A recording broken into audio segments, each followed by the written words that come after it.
We happy? Let's begin. Hello, everyone. It's fantastic to be here. I'm going to be talking to Lord Kinnock, to Neil Kinnock. The way we'll move through the next 50 minutes is we'll have a bit of a chat, and then I'll open it up to you for a bit of a conversation.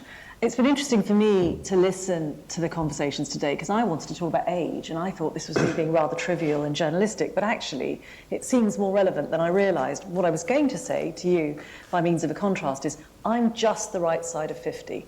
So I kind of just about remember the 1975 referendum, but for my generation, the EU has been the status quo. The debates have raged around it, but we've remained members. On the other hand, for you, you're part of the generation that fought to be out, to be in, how it should evolve, and you were part of the Commission itself. So I kind of wanted to take you on what I think the official psychobabble phrase is the journey. You know, how did you go from being someone who was against membership in the 1970s? I think you described the Labour pro-Europeans who voted with Heath and the Conservatives in favour of memberships as quislings and the Dirty Dozen, although I think there were almost 60 of them, but never mind, we'll gloss over that. So why? Why were you so against it? Yeah, the film The Dirty Dozen was in vogue. I'm going to ask you just move apart a little bit. Right. You're so charming that your microphones are picking up. Oh, Okay. Yes, we're feeding. Right. How's that? So yes, why were you so against at the time? Simply because, I mean, it's as basic as this. Someone said earlier today that the 75 referendum and this one has to be seen in the immediate context of current events and pressures. And the context for us then was very definitely the commitment to try and defeat the Tory government. And this was the most obvious way, it seemed to me and to others, of toppling a government with what was otherwise pretty safe majority. And I found it difficult, certainly in the short term, to forgive the 64 members of Parliament, Labour members of Parliament, who enabled Ted Heath to get a majority for the European Community Act by going into the lobby with him. There were a couple of others abstaining as well. And that was the basis, just, if you like, savage, basic, short-term, blinkered, partisan politics. I was going to be a bit kinder to you than that. The politics were there, but what about the economics? I mean, this was also a time when, I think it was touched on in the last discussion, that Europe was seen as a capitalist club. Yeah. There was a wider argument. I wasn't so much concerned about a capitalist club. I think the more colourful term that I used was it was a capitalist adventure playground.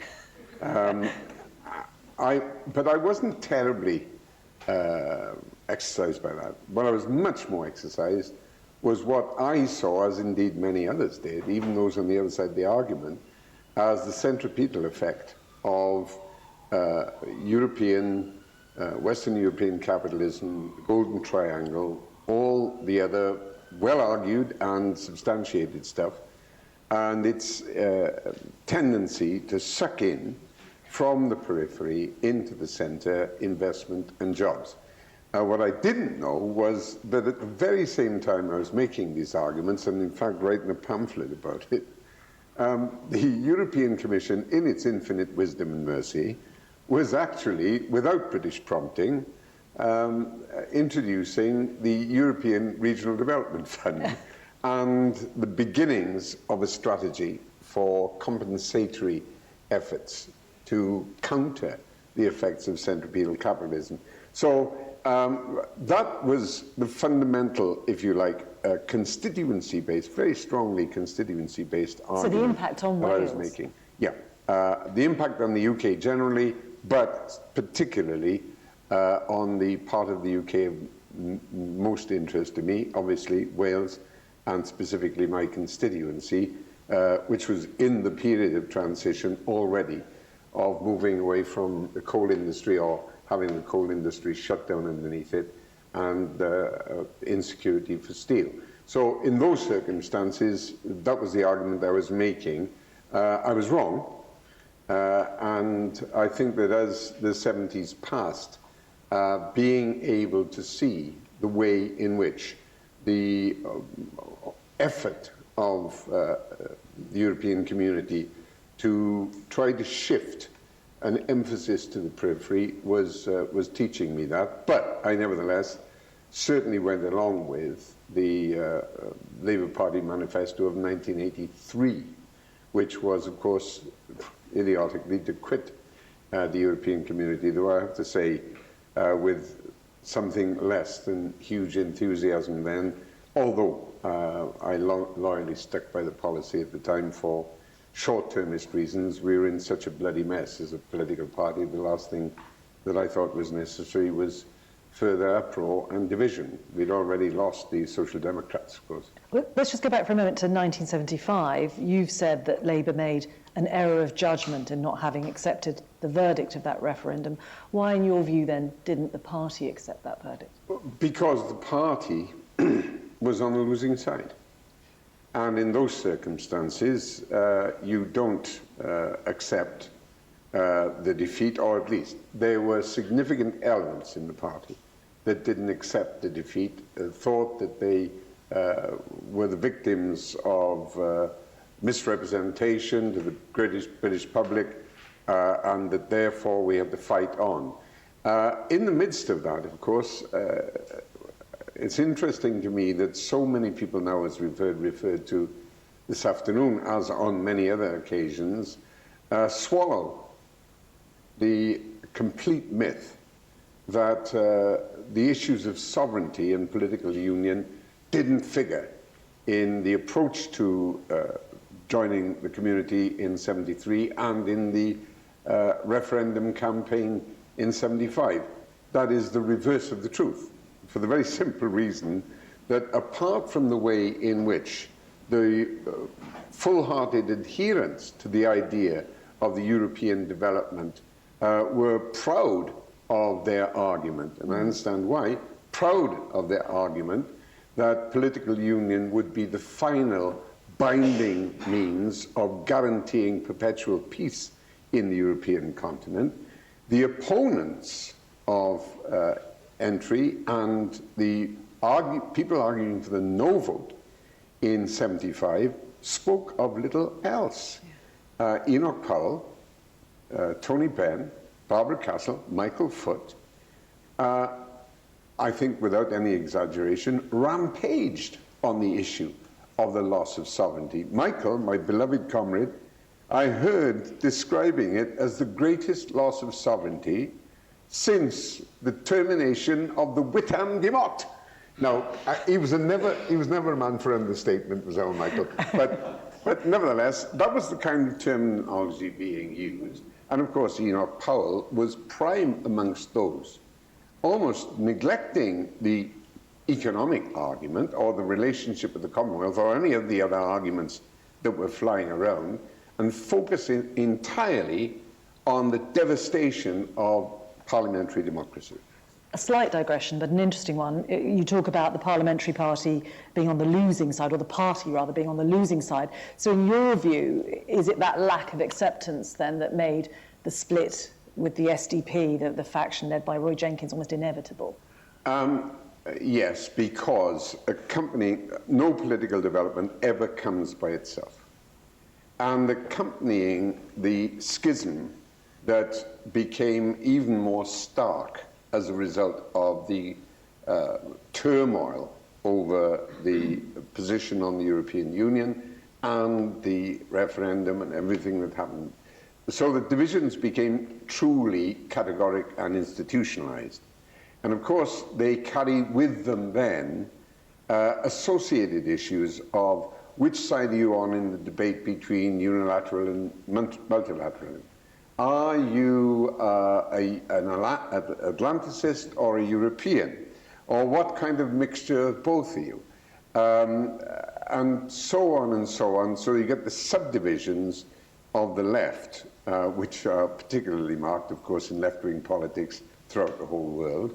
And the result, or not the result, a consequence of this kind of division was to increase the width of the fissures on wider political issues inside the Labour Party. Now, it meant at the same time, strangely, we had the Labour Party right up to 83, and indeed into a couple of years later after that, before we managed to change the policy, and we did that happily on pragmatic grounds, getting to a zenith of antagonism towards the European community, with the commitment in the 83 manifesto and the rearguard action that the Bennites fought against what I was proposing.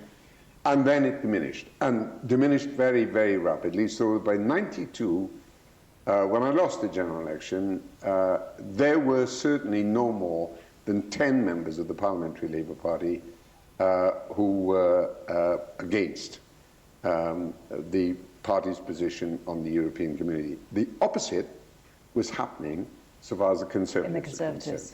And I think there's a great deal in what was said earlier, I think by Philip, or whoever said it, remains true. I think Philip endorsed it. That in the wake of the 75 result, which coming on top of the enactment of the European Community Act in 72, followed by the result in 75, quite rational and calm people decided that the issue was settled. Yes. And so didn't bother to mark any anniversaries, conduct any memorial lectures, or otherwise organize in any particularly assertive or effective way in support of the arguments in favor of our sustained participation and effective influence in the European Union, in the European movement and so on, but nobody was getting excited about it. Whereas on the other side, there was a perpetual effort to organize, to question, to investigate, to insist that our position was wrongfully in Europe. And gradually, on nationalistic grounds, the newspapers followed that argument. But what then do you make of the discussion we've been having earlier about the personalities then? You named some of the personalities that were against, but was it then a lack of those people to carry on that discussion after the referendum? Was it about the debate or was it about the people? No, well, as far as the Tories are concerned, of course, power left the Conservative Party, having recommended a Labour vote in the election in 74. Having then campaigned for a no vote, having been defeated, eventually out of his seat, and then becomes a Member of Parliament in Northern Ireland. Yes. But that meant that his real influence in the Conservative Party was diminished overall, no longer a leading figure, but even more significant and intense amongst those who were in broad agreement with him. He had associates, some of whom are still in Parliament, but not exercising huge charisma. So far as the Labour Party is concerned, Michael Foot eventually was persuaded to take a different view of the European Union. So indeed was Barbara, even though she was slightly slower in that move. We managed to persuade both of them. It's very good. Tony Benn went off in Tony Benn's direction. Yes. Inimitable, I think, is the word. Jack Jones and very influential figures like Jack changed, as he put it, surrendering at last to my internationalism.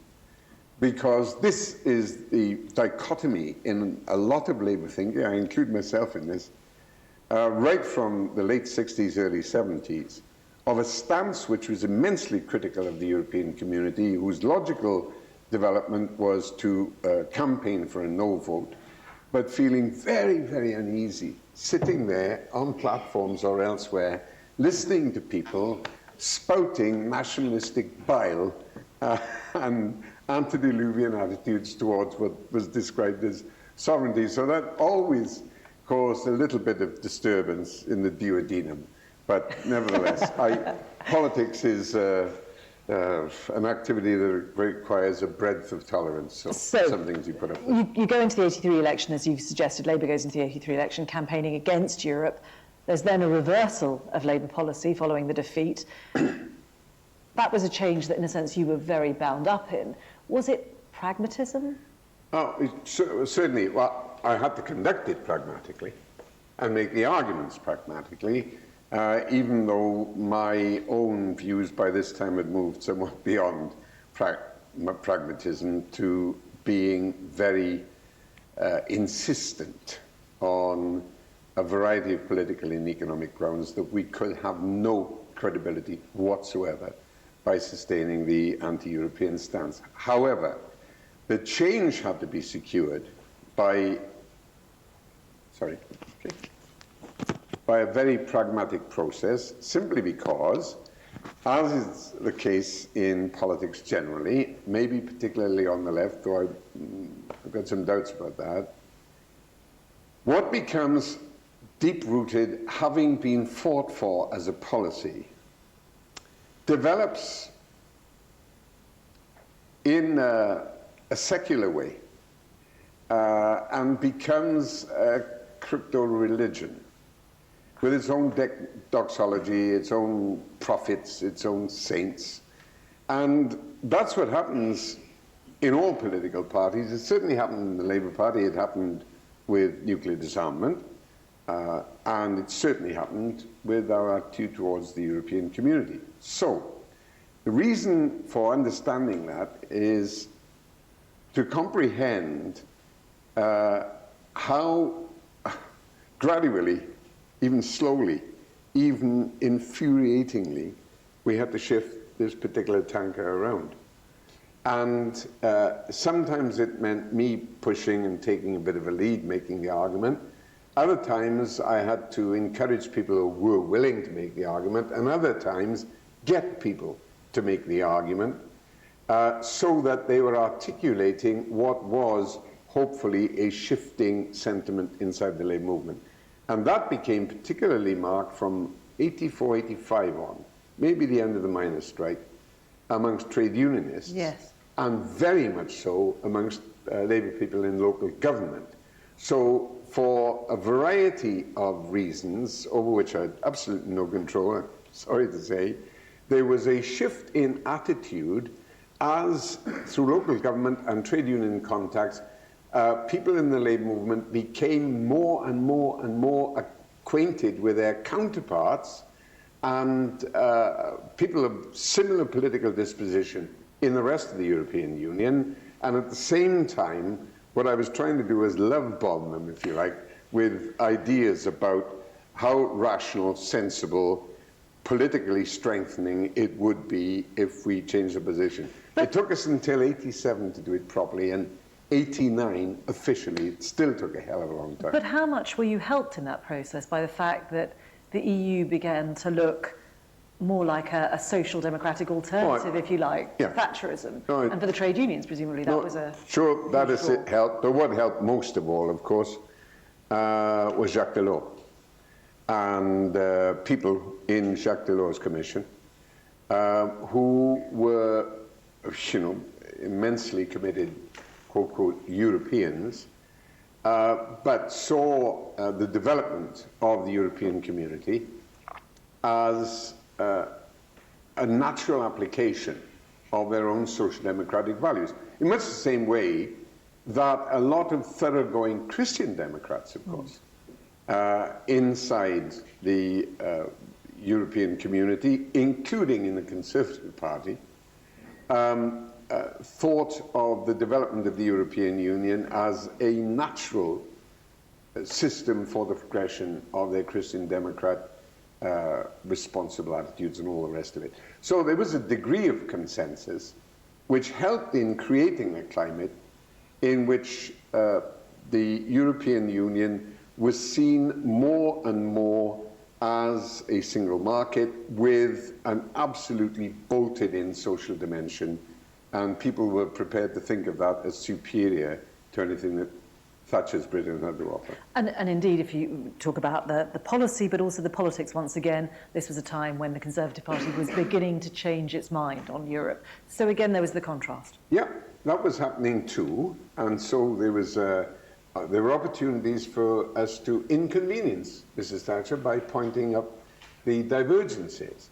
her enthusiasm, which maybe was never very, very deeply rooted, was manifestly waning, especially in terms of economic and social policy, whilst the steadfast Geoffrey Howe and the mercurial Nigel Lawson and a few others, Peter Walker, Michael Heseltine, etc., sustained them, Jim Pryor, were sustaining their arguments, which they'd adopted as young men, several of them servicemen, well, not Heseltine obviously, but half a generation older than him, and were pro-European, I use these terms with caution, for much the same reasons as Ted Heath, and with the same continuity and fastidiousness.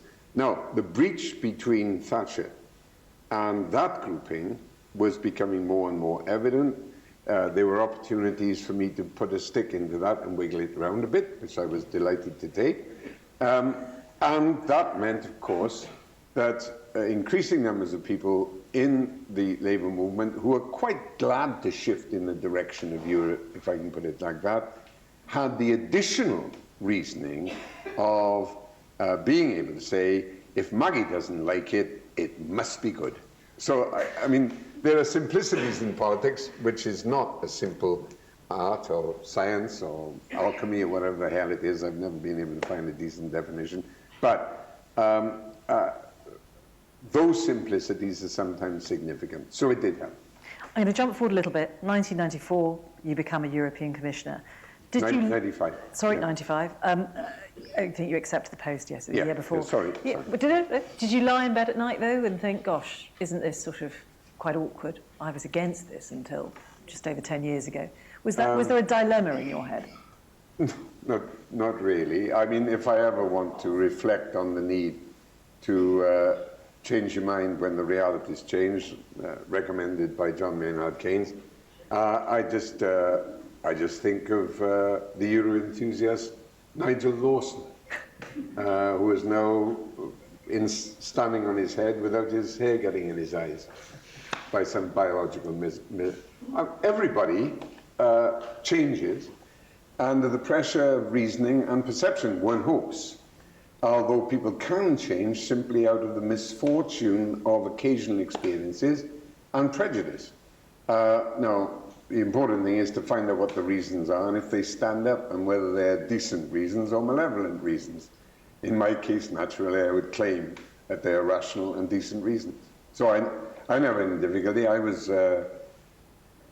very pleased to be a commissioner and to be able to get things done. So just briefly, because I want to open it up to the floor then, it's clear from everything we've heard today that referendum, no referendum, the issue of Europe has remained enormously divisive in British politics. Why? Why does every party struggle with this issue? Some of the time Except it's been enormously divisive. Other times it's pretty much gone to sleep. What the big change, and people refer to this in the course of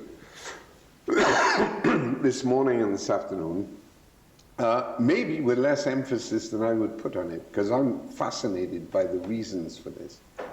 The huge change, which has had a direct effect upon perception and opinion in our country, certainly over the last 30 years, has been in the stance of the press. The elements that were within the Conservative Party previously and have become more significant, so that there's an anti-European convention which is stuffed with all kinds of superstitions and attempted populisms and all kinds of post-imperial delusions and all kinds of things. But that had to have a core, and the core was the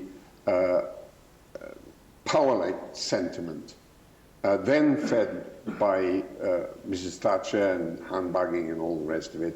She was a hell of a lot more pragmatic in practice than she was in rhetoric, of course, but nevertheless, all of that fed, and gradually it spread so that it's difficult to be selected as a Tory candidate and win a seat now unless you wear a Union Jack badge and you are prepared to declare yourself against the European Union. Okay, that's a significant change, and in part It's a product of the environment that has been fostered, I'm not saying created, but I'm certainly saying fostered, by the misinforming, disinforming, extremely partial, deeply biased press treatment of the European Union. But to be fair, those divisions remain in the Labour Party. We've already seen MPs...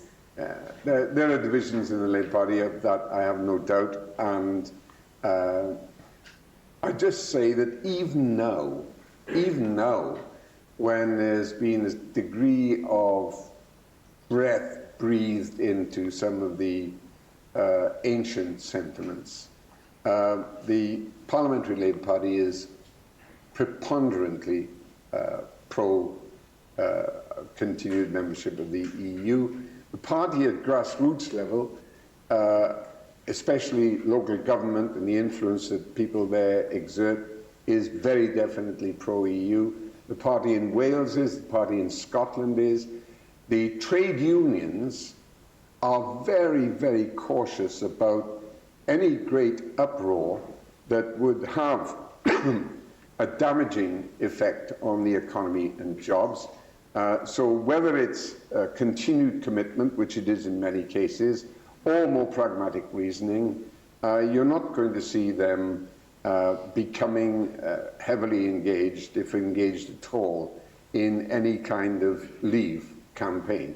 So the Labour Party substantially, I say without being complacent, is still definitely a pro-European party, and I think that will be sustained. Now, if perhaps I can make some points here about some very interesting features which Philip identified on the basis of his discussions with Labour members of Parliament.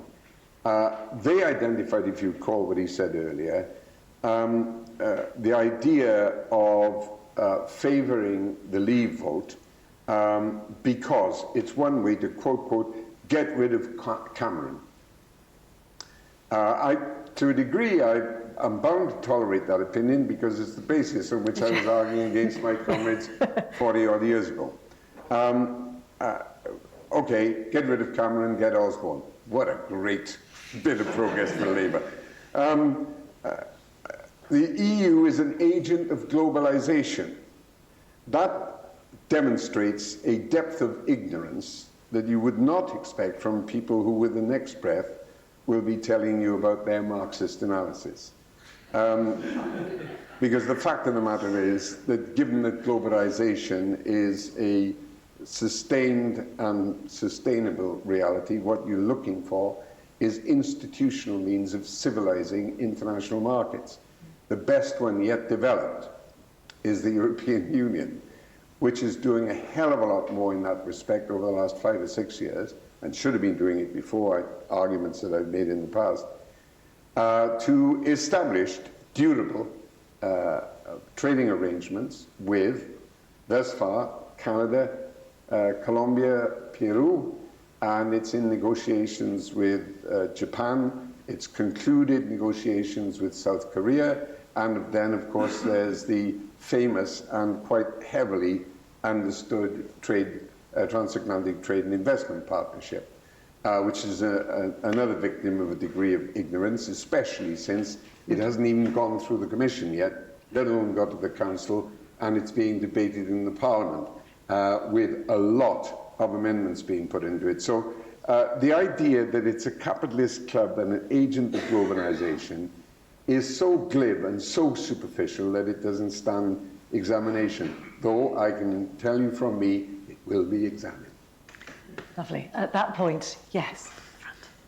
Neil, can I just argue with you on the last 2 points you made? Oh, I'd be amazed if you didn't. I mean, firstly, and assuming there are people in the country who dislike the Conservatives more than they like the European Union, the prize at stake, potentially for them, is not getting rid of Cameron, it's fundamentally splitting the Conservative Party. If the Cameron government comes out in favour of membership and loses the referendum, it could tear the Tory party apart.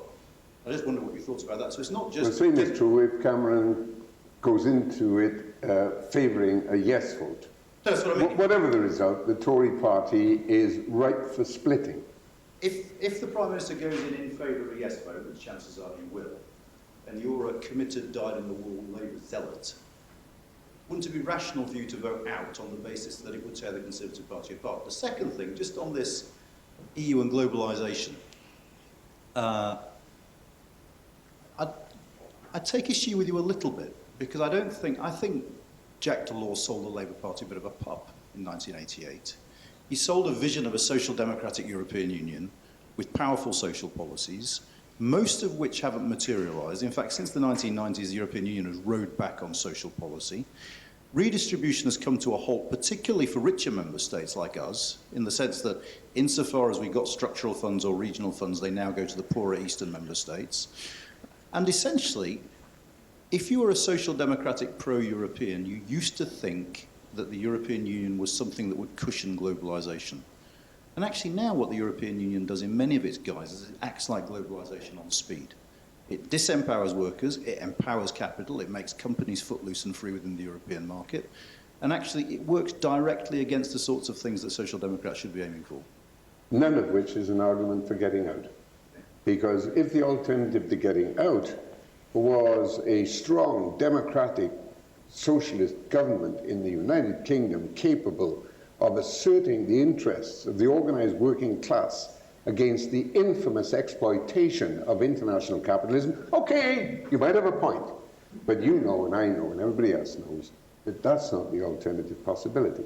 What we therefore have to do, I repeat myself, is to secure, as best we can, whatever institutional means exist of improving the social content of the operation of international market capitalism, its acceptance and endorsement of behavioral standards, of environmental standards, of consumer standards, as a way of mitigating its effect.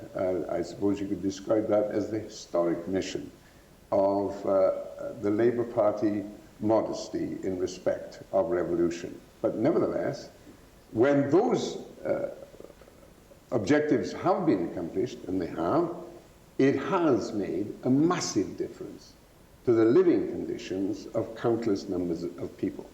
And where it hasn't, and where you can make a profound and effective criticism of the deficiencies of the European Union in that respect, it has been because of a deficiency of either leadership or of consensus in furthering the objectives which made, in periods of its history, participation in the European Union appealing to large numbers of people in various generations. Now, I simply use that last point to underline that it is when the European Union, or it is on the occasions, when the European Union has manifested its usefulness by taking decisions that are at least concurrent with public sentiment about the need to protect against this or advance that, that it's enjoyed confidence and a degree of support. When it has allowed itself to be represented as a pettifogging, unaccountable scrambling of sovereignty for the greater glory of the so-called power elite, it's bound to lose the commitment and understanding and sympathy of the people of our associated democracies.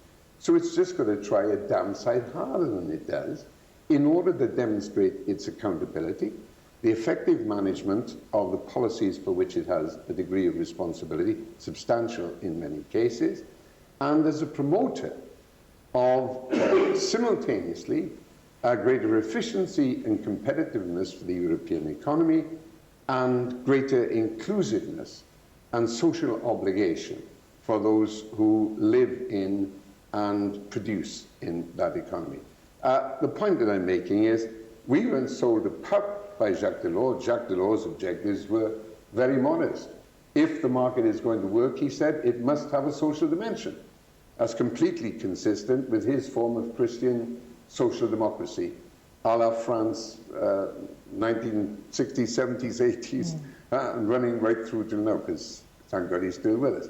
Also consistent with the consensus of Christian democracy, and therefore having the force, in varying degrees of temperature, certainly the force of common endeavour. Really excellent. And it's when that's been allowed to pause, when its momentum and rationality has not been sustained, the European Union has come into question and sometimes into disrepute.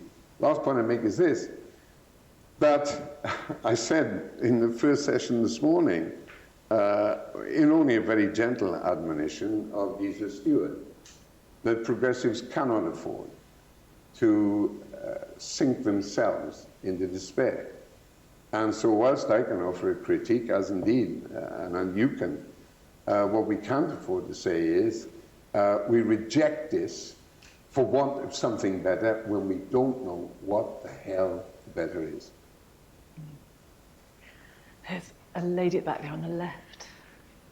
Should we take a couple? Because I'm conscious that we haven't got a huge amount of time. The gentleman at the front here. So if you go first, and then we'll go to the gentleman at the front. In the previous session, somebody said the pro-Europeans forgot to make the argument after they won the referendum in 1975. And especially during the 1990s, Britain had a reasonably pro-European government. I'm thinking of the Blair governments and maybe less so Brown.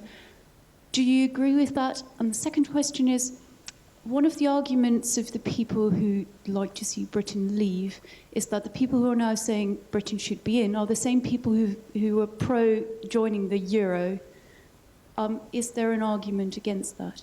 Okay, and the gentleman here, if we can just take one more and then we'll... I think I'd be fair in saying...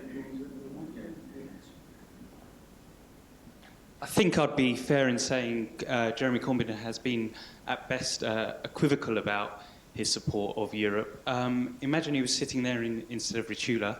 What would you say to him to convince him to be... Scratch my imaginary bin. Don't be bloody daft. No, it's as straight as that. I could dress it up in every possible way, but that's what it would boil down to. And the first two questions, short and sweet, I think. The pro-Europeans forgot to make the argument after 1975. We've had a sort of pro-European government in the 1990s. That sort of hasn't been enough. And the extent to which the people who are arguing to stay in now are also those who are arguing in favour of the euro. Yep. Can I take the second bit first? I can completely understand why it was when the possibility of Britain contemplating becoming part of the euro was current in the late 90s, early couple of years of this century. The people in business and elsewhere were making the argument for getting into a single currency, saving themselves transactional costs, taking fuller advantage of the single market and all the rest of it, whilst unfortunately neglecting the more fundamental arguments that were related to the design of the euro, flaws that have become increasingly evident. Now, I'll tell you what my position is, and I got into terrible trouble for saying it as early as 1995, that we should wait longer and not accept a fixed date of 1999 for the entry into effect of the euro, that there should be a return to the arguments about the design of the monetary policy governing the euro, that there should be at least an open door towards at least partial development of fiscal union in order to pay attention to the realities of the disparities of the euro economies, and that, in any case, what we had to do, instead of allowing ourselves to be governed, or the euro to be governed, by the German-conceived Stability and Growth Pact, to cut a long story short, to have a growth and stability pact. I was able to welcome heartily the enormous strength lent to my arguments by a distinguished economist on the European Commission called Mario Monti, God love him. And Mario and I arrived at similar conclusions without any consultation, but because we could see that while the concept of a single currency was fine, it had to be justified in terms not of conceptuals, but in terms of durable practicalities. So that was the argument that I was making at the time. That said, I think that had we, and I always thought it was highly unlikely, but had we become part of the euro in, let's say, 2004, 2005, something like that, we would have been seeking to make it a different kind of euro. Now, why would people be pro-EU and campaigning, making arguments for voting to remain in the referendum now, having been proved wrong, as it were, about the euro? Well, because they were making the argument for the euro then on the basis of what they perceived to be the best security for the British economy and its competitiveness and effective operation, certainly in the single market and more widely.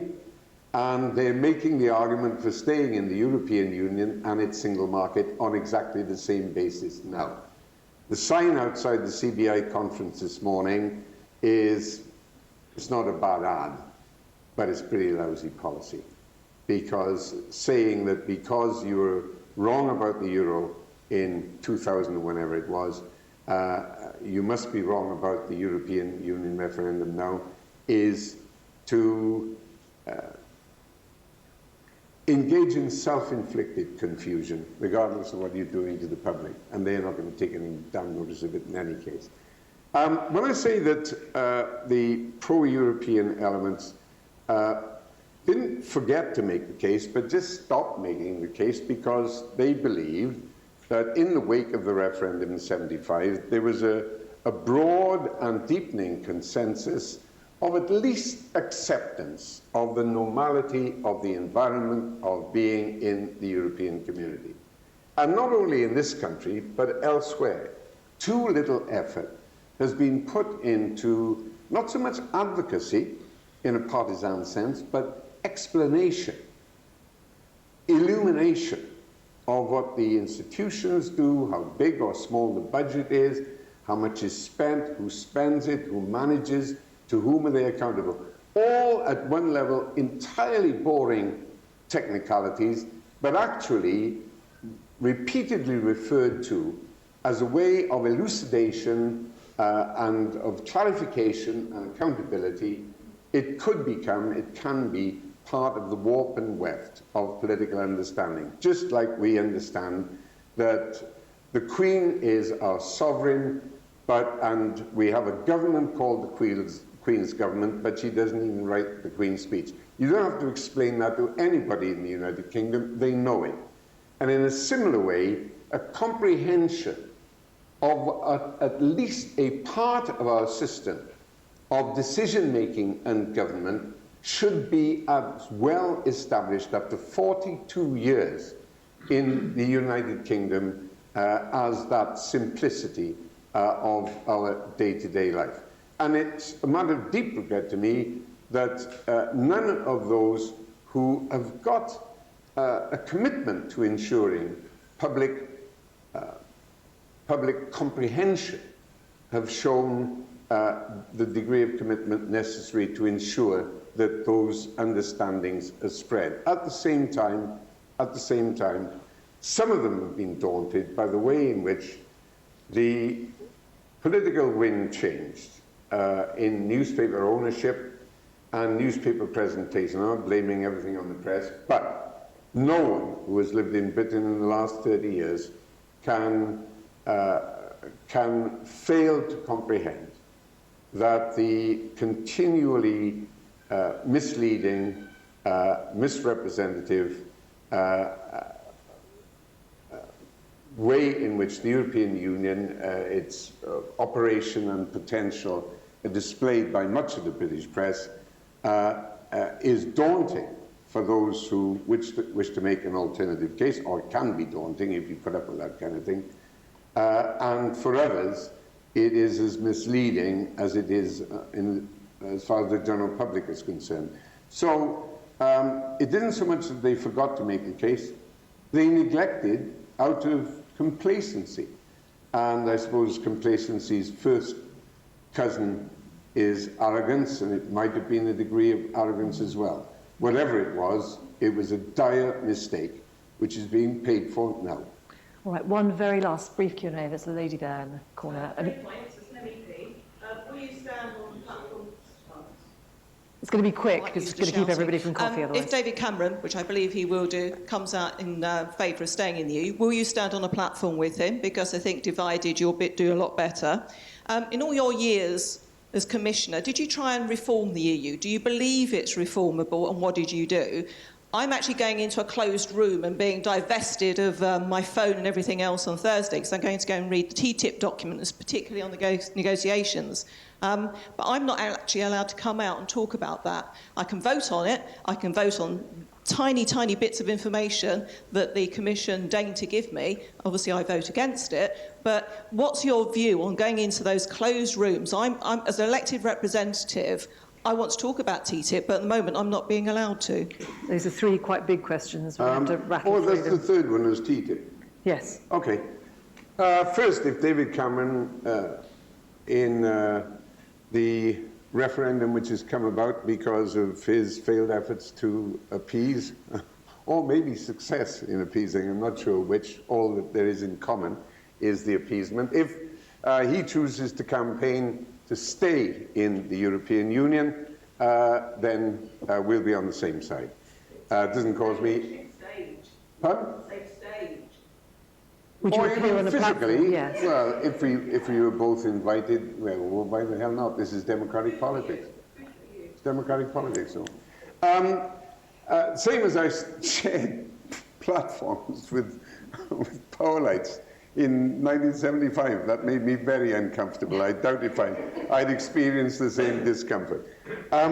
Reform. Did I work for reform? You were part of the commission that resigned. Well, sure. I was the one who started the argument saying we had to resign. Our jobs, and when we did it, that's what we thought was going to happen. Because otherwise nobody would ever hear the truth. And then in the wake of that, I was appointed the Commissioner for Reform.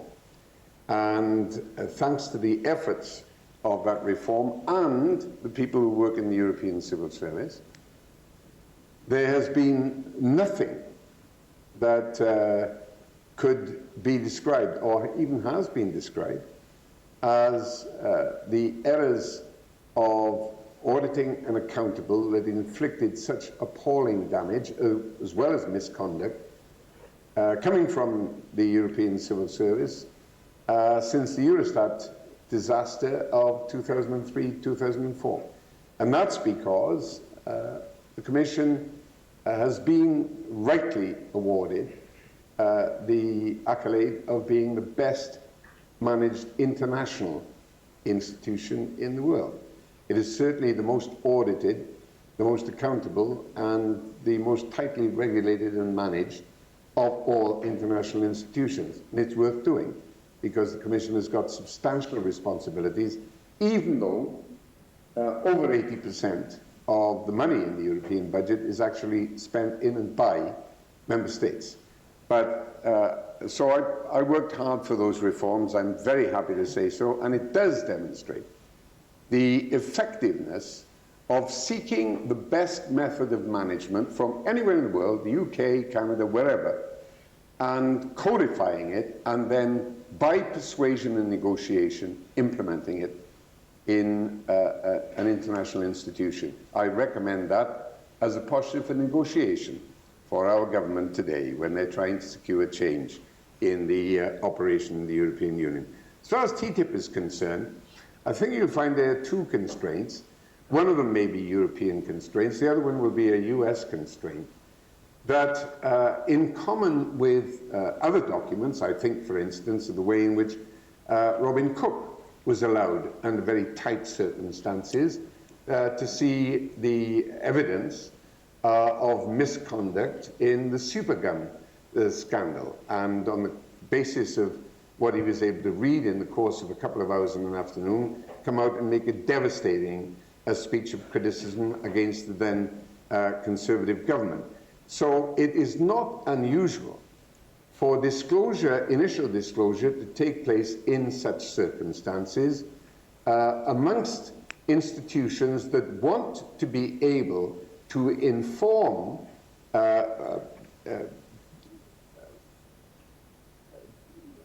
bona fide representatives who can be trusted, obviously, not to abuse the insider knowledge that they've obtained by that process. If the right to do that was denied, of course that would be wrong, but to ask for constraints upon it in the short term, I think, is quite appropriate. I do think that it won't be long before the next stage of deliberation on the TTIP is arrived at, in which case details of negotiation and proposition will become much more public. It's a process to be gone through. I don't say that there's democratically elected representatives. You're ever going to be comfortable with it.